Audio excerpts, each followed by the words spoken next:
The fluorescent lights buzzed like angry hornets overhead, but I couldn't hear them anymore. My vision tunneled to black as my knees buckled, the weight of the board's verdict crashing down harder than any Florida storm. And then, her hands, steady, warm, caught me before I hit the carpet, pulling me into a silence that felt like the first real breath I'd taken in months. That was the moment everything shattered, and somehow, began to mend. I am Elena Harper, 34 years old, Vice President of Operations at Coastal Dynamics, a mid-sized logistics firm that's been the beating heart of West Palm Beach's waterfront economy for 2 decades. Our office towers over the Intracoastal Waterway, all glass and steel, a monument to ambition that mirrors the relentless sun baking the palms outside. I'd clawed my way up from a junior analyst gig right out of Palm Beach Atlantic University, fueled by black coffee and the ghost of my mother's voice whispering that second place was just a polite word for failure. She was a single mom who waitressed doubles at the Breakers to put me through school, her hands calloused from trays heavier than my regrets. "Rise above it, Lainey," she'd say, her eyes fierce even as the cancer hollowed her out. I did. Or so I thought. West Palm Beach isn't the glitzy escape people imagine from Miami's shadow. It's grittier, more real, where the wealthy yacht in from Palm Beach proper, but the rest of us grind under the same humid sky. My days blurred into nights of spreadsheets and strategy sessions, chasing expansions that would secure my corner office and, maybe, a legacy worth leaving. Romance? That was a luxury for beachgoers sipping piña coladas at clematis street bars, not for someone like me, whose last date involved an awkward Tinder meetup that ended with excuses about quarterly reports. Then came Kylie Voss, 28, the new marketing director poached from a startup in Orlando. She walked into her first all-hands meeting like she owned the room, tall, with that effortless grace of someone who'd grown up chasing waves at Juno Beach, her dark hair tied back in a ponytail that swayed like Spanish moss in the AC breeze.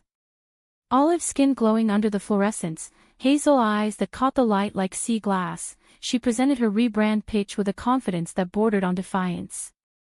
"We're not just shipping goods," she said, her voice smooth as the Gulf Stream, "we're delivering stories. Connections. Lives intertwined across these waters." The board nodded, I scribbled notes, impressed despite myself. But it was her afterward, lingering by the coffee station, that hooked me. "Elena, right? Love what you've built here. It's got heart, under all the numbers." Heart. No one had accused my work of that in years. We fell into easy chatter about the firm's upcoming holiday gala, how the Everglades wildness mirrored our supply chain chaos. By week's end, we'd grabbed lunch at Avocado Grill, splitting a key lime tart while she sketched ideas on a napkin, her laughter cutting through the din like a lighthouse beam. Kylie was unapologetically herself, fiercely independent, raised by artist parents in a colorful bungalow off Flagler Drive, where Sunday brunches meant fresh guava juice and debates on Frida Kahlo's fury. She'd come out in high school, no drama, just a quiet, "This is me," to friends who stuck like sand in your swimsuit. Me. I'd buried that part of myself deeper than the Spanish galleons off our coast. A few college flings, whispered in dorm rooms, but nothing that lasted. Work was safer. Predictable. Our friendship bloomed fast, like bougainvillea after a rain. Evenings turned to walks along the West Palm Pier, where the salt air tangled our hair and the setting sun painted the sky in bruised purples. She'd tease me about my power suits, "Elena, you're armor-plating a beach body," and I'd counter with stories of my mom's old recipes, voodoo eggs and grits that made her eyes light up. One night, as fireworks cracked over the water for the 4th, she slipped her hand into mine, casual as the breeze. My pulse thrummed like the bass from a distant conch shell blower. "You know," she murmured, "you're more than the spreadsheets. You're the storm they navigate." I didn't pull away. For the first time, I let myself lean in. But ambition has teeth, and mine were gnawing at me. The board was eyeing a merger with a Tampa rival, a deal that could triple our footprint but meant layoffs, good people, families I'd watched raise kids on our holiday bonuses. I spearheaded the negotiations, poring over contracts until my eyes burned, ignoring the headaches that came like uninvited guests. Kylie noticed, of course. She dropped by my office with iced lattes from Subculture Coffee, her presence a bomb. "Talk to me, Lainey," she'd say, perching on my desk, legs swinging like she was still that kid on the beach. And I did, about the pressure, the fear of failing the team, the echo of my mom's illness reminding me life wasn't infinite. In those confessions, something shifted. Her hugs lingered, our goodbyes stretched into stolen kisses under the office awning, tentative at first, then hungry for the connection we'd both been starving for. Fall deepened, the air cooling just enough for hoodies and bonfires on Singer Island. We stole weekends away, kayaking through mangroves where egrets ghosted the water, her hand steady on the paddle as she pointed out manatees gliding like gentle secrets. "This is us," she'd whisper, forehead to mine in the quiet afterglow of shared stories by firelight. Two women building something real amid the chaos. I believed her. God, how I believed her. Kylie made me feel seen, not as the VP who closed deals, but as Elena, the girl who'd once dreamed of sailing the world instead of spreadsheets. Yet cracks formed, subtle as fissures in coral. Whispers in the break room about Kylie cozying up to the CEO, Harlan, a silver fox in his 50s with a yacht named Ambition. "She's gunning for that promotion," a colleague muttered over vending machine chips. I brushed it off, Kylie wasn't like that. But late nights alone, scrolling her Insta stories of networking mixers, doubt crept in like humidity before a squall. Our dates grew sporadic, she'd cancel for client dinners, her texts laced with apologies but no details. "Trust me, Lainey. It's all for us, for the future we're chasing."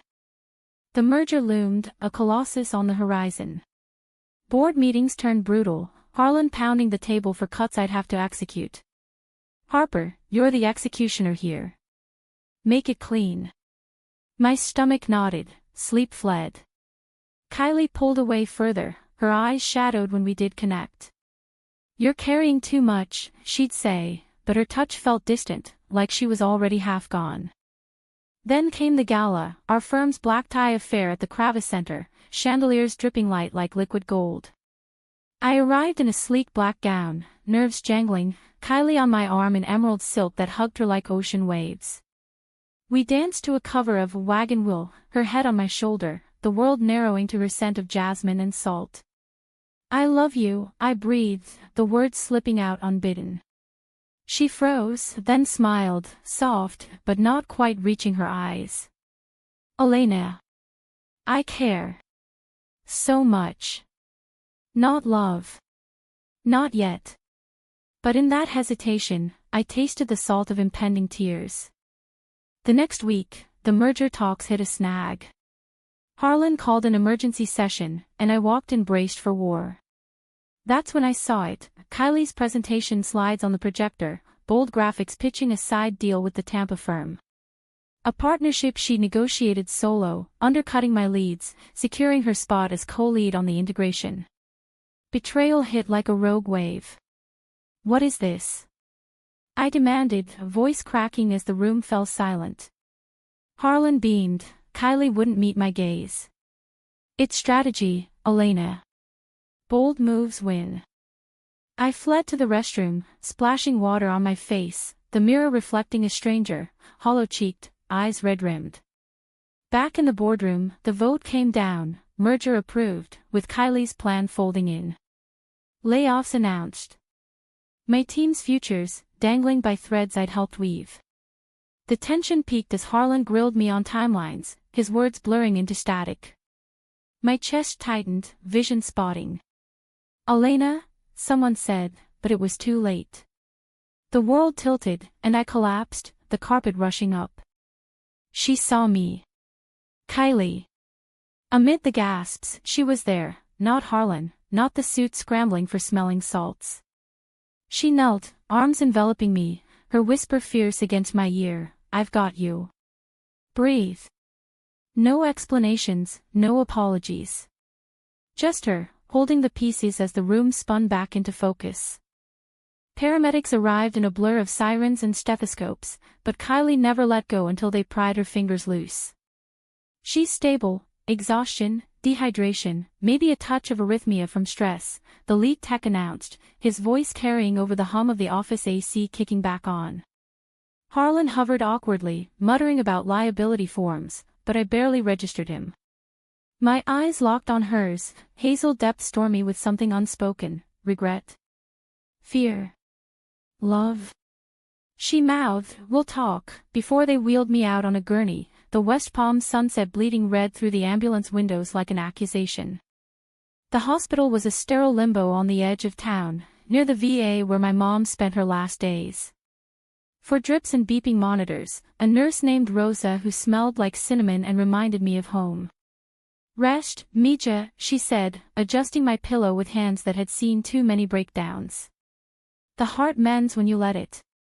Alone in that room, the betrayal replayed on loop, Kylie's slides, her averted eyes, the way strategy had sliced deeper than any scalpel. How could she? We'd shared sunrises on Peanut Island, her fingers tracing constellations on my skin under starlit skies. Was it all a ladder for her climb?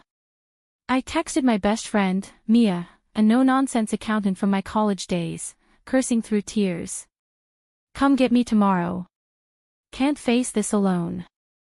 Discharge came at dawn, papers signed against the advice of a cardiologist who eyed my chart like a crime scene. Prescribed, vacation. And therapy. "Your stress levels are off the charts, Miss Harper." Mia scooped me up in her Subaru, blasting Dolly Parton to drown the silence. "Spill," she demanded over conch fritters at Benny's on the river. I did, every raw detail, from the pier-side kisses to the boardroom gut punch. She listened, fork paused mid-air, her round face creasing with that protective scowl. "That woman's trouble, Lainey. Smart as hell, but ambition like hers. It devours. You deserve better than being collateral." Back at my condo in City Place, a sleek two-bedroom overlooking the square's holiday lights twinkling prematurely, I crashed into oblivion. Dreams tangled, Mom's frail hand in mine, Kylie's laugh echoing off mangroves, Harlan's gavel slamming like thunder. Woke to a dozen voicemails, bored well wishes, Mia's check-ins, and hers. "Elena, please. Call me. It's not what you think." Delete. Block. The hurt festered, a bruise blooming under my ribs. Days blurred into a haze of forced leave, Netflix binges, solo jogs along the lake trail where joggers nodded like old friends, and therapy sessions with Dr. Elena, a soft-spoken Cuban-American whose office smelled of plumeria. "Betrayal erodes trust," she said one afternoon, her voice steady as she handed me chamomile. "But it also reveals what you value. What do you want, Elena? Beyond the title." I stared at the fan whirring overhead, palms sweating. Love, real and reciprocal. Vulnerability without the fall. A life where success didn't mean solitude. Kylie didn't stop trying. Flowers arrived, orchids from the nursery on Dixie Highway, their petals fragile as apologies. Notes slipped under my door, I panicked. It was a mistake. "Let me explain." Mia intercepted one, crumpling it with a snort. "Don't you dare unblock her." But late at night, wine glass in hand on my balcony, the city's pulse thrumming below, I wavered. Remembered her holding me that day, the way her arms anchored when the world dissolved. Was there more to her story? Or was I just clinging to the illusion of us? The climax built like a nor'easter off the Atlantic. Harlan called, a courtesy check-in laced with subtext. "Harper, the merger's rolling. Kylie's integrating smoothly, but we need your ops expertise back. Soon." Subtext, "Don't rock the boat." I hung up, fury igniting. That evening, as rain lashed the windows, I unblocked her number. Dialed. "Meet me. Now." The pier. She was there when I arrived, drenched but determined, her hoodie clinging like a second skin. The storm had cleared the tourists, leaving us alone with the waves' roar and the distant hum of the tri-rail. "Elena," she started, but I cut her off, words tumbling like debris. "Why?" "We were building something." You saw me breaking, and instead of talking, you stabbed me in the back for a title. Tears mixed with rain on my face, she stepped closer, eyes pleading. It wasn't like that. Harlan cornered me weeks ago, said if I didn't deliver a side pitch, he'd tank my review. Tie it to lack of initiative. I thought I could spin it to help us both. Get us leverage for the team, protect the layoffs you hated. Her voice cracked, hands gesturing wildly. I was scared, Lainey. Scared of failing you, of us crumbling under the pressure. My parents drilled it in, seize the wave or get pulled under. But I seized wrong. And losing you. That's the real undertow. I searched her face, lightning flickering behind her like judgment. Lies? Or the raw truth of someone as flawed as me? You chose ambition over trust, I whispered. How do I know this isn't just damage control? Because I quit today. The words hung, thunderous. Walked into Harlan's office, handed my resignation. Told him the deal's tainted, ethics clause violation for not disclosing conflicts. It's blowing up now, the board's scrambling. She laughed bitterly, water streaming down her cheeks. All for a shot at redemption. At you. Shock rooted me. Kylie, the rising star, torching her career. For us. The rain eased to a drizzle, stars peeking through like hesitant witnesses. I reached for her hand, cold but familiar. You idiot, I murmured, pulling her close. We could have faced it together. We stood there, entangled, as the storm sighed into calm. Confessions poured, her insecurities from a string of heartbreaks, my armor forged in grief. No easy fixes, but a fragile bridge rebuilt, plank by plank. The fallout rippled through West Palm like a riptide. Harlan's merger teetered, audits uncovered shady incentives, forcing a renegotiation that spared most jobs. Kylie and I testified quietly to HR, our statements a united front. The office buzzed with rumors, Harper and Voss, the power duo that saved our asses, but we kept our distance professionally, healing privately. Walks turned to therapy dates, Dr. Elena beaming as we unpacked the wreckage. Growth isn't linear, she'd say. It's tidal, ebb and flow. Winter settled, holidays glowing with string lights on Worth Avenue.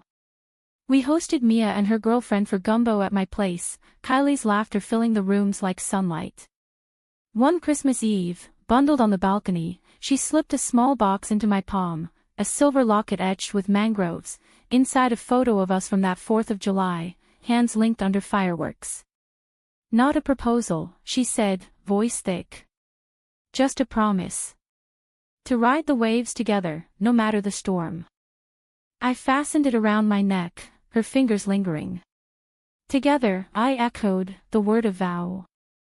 Spring unfurled in West Palm like a long-held breath, azaleas exploding in pinks and whites along the Greenmarket trails. The merger stabilized, retooled under ethical oversight, and I returned to ops not as executioner, but architect, streamlining chains with Kylie's marketing flair, our collaboration a quiet revolution. Harlan retired early to his yacht, muttering about complications, and the new CEO, a pragmatic woman from Boca, promoted me to EVP with a nod to team synergy. Kylie. She landed freelance gigs, consulting for eco-logistic startups, her passion for stories over shipments finally unchained. We celebrated with a weekend in the Keys, snorkeling reefs where parrotfish darted like confetti, her hand finding mine underwater, a world away from boardroom battles. But healing isn't a straight sail, it's dotted with squalls. Doubts resurfaced on quiet nights, her late calls from clients, my triggers from old emails unearthed in audits. We'd argue, voices rising over takeout from aioli, then circle back to the pier, rain or shine, hashing it out until dawn. I'm not running, she'd affirm, eyes steady. Not from this. Not from you. Therapy evolved to couples sessions, Dr. Elena guiding us through trust exercises that felt absurd at first, blindfolded beach walks, her voice my anchor. Laughter crept in, softening the edges, reminding us love wasn't a ledger to balance, but a current to ride. Humanity wove through it all, the unsung threads of West Palm life. We volunteered at the LGBTQ Center off Clematis, facilitating workshops for queer youth navigating their own storms, kids with eyes wide as the ocean, sharing stories that echoed ours. Kylie shone there, her empathy a lighthouse. I'd chime in with tales of rising above, mom's grit my compass. One evening, a teen named Jordan, barely 17, confided her fear of coming out to conservative parents. "What if it breaks us?" she whispered. Kylie squeezed her hand. "It might bend. But real bonds, they flex back stronger." I watched, heart swelling. This was her, unfiltered, the woman who'd held me when I fell. My mom's anniversary approached, a May morning heavy with hibiscus bloom. We drove to her grave in Hillcrest Memorial, the cemetery a serene quilt of green amid the sprawl. I knelt, tracing her name etched in granite, Eleanor Harper, beloved mother, fierce spirit. "I miss you," I said, voice catching. Kylie knelt beside me, arm around my shoulders, silent until I was ready. "She'd be proud, Lainey, of the woman you are, the one who loves without armor." We left wildflowers, conch shells from the beach, and drove back with the windows down, Springsteen's Atlantic City, on the radio, her hand in mine over the console. The real test came in July, hurricane season's growl. A Category 3 churn toward us, winds whipping palms like flags in surrender. Evacuations loomed, the office shuttered early. Kylie and I hunkered in my condo, boarding windows with plywood borrowed from neighbors, stocking coolers with essentials from Publix. Power flickered as the eye passed overhead, rain sheeting like a veil. In the dim candlelight, we played cards by flashlight, her laughter a defiance against the howl. "Remember our first storm?" she teased, dealing gin rummy. "The one in the boardroom."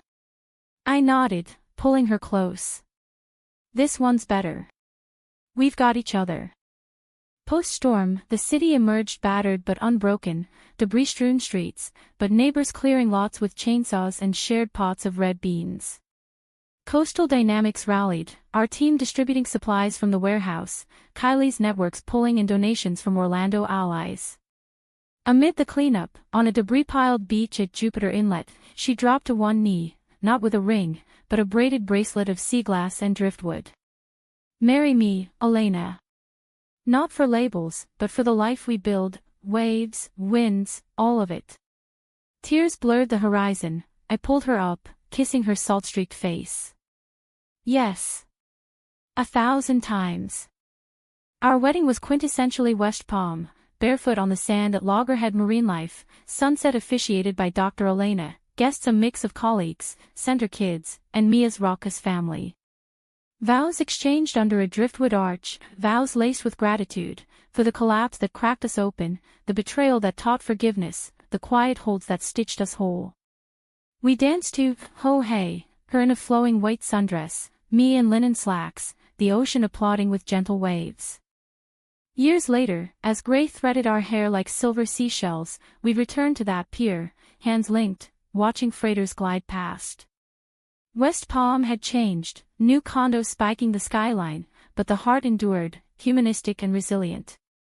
We'd mentored a generation at the firm, advocated for inclusive policies that rippled statewide. Kylie wrote a book, Currents of Connection, her stories of queer love in corporate seas becoming a quiet bestseller. I penned the foreword, words spilling like the tide. She saw me fall, and taught me to rise, together. In the end, it wasn't a fairy tale, no princes or potions. It was us, two women, flawed and fierce, navigating betrayals and boardrooms, finding romance in the raw. Human, after all, in a world that demands we armor up. But in her arms, I learned, the greatest strength is the quiet hold that says, "I've got you." And in West Palm's endless blue, that's legacy enough.